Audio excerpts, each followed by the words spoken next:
A Billings man avoids prison time for using marijuana before he caused a fatal crash in 2016. The family of the victim became emotional at the hearing today as they asked the judge for a prison sentence. But instead, the judge sentenced 21-year-old Kent Jensen to 5 years with the Montana Department of Corrections.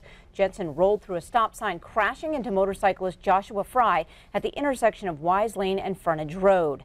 Now, the victim's family calls today's sentencing an injustice. Q2's Asia Gore was in the courtroom late this afternoon and is here now with us with more on the case. Asia.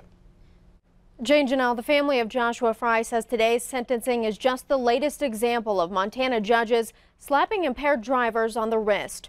Kent Jensen said he's been regularly using marijuana since he was 13 years old and admitted he had used the drug before causing this fatal crash.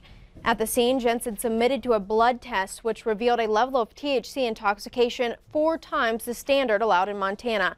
But officers did note Jensen did not appear impaired at the time. Fry's family testified today. Jensen made the decision to use marijuana before driving that day and say Fry was an innocent victim. Jensen apologized to the victim's family, saying he can't take back his actions. He can only accept what he did. Fry's mother tells me acceptance is not enough. Jensen should be spending time behind bars. I think that it just sets the precedence for the whole community that no big deal, I'm going to have a slap on the wrist.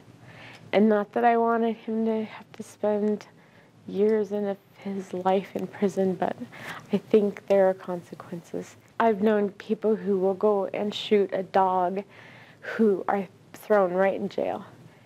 And we're talking a dog versus a child, my son.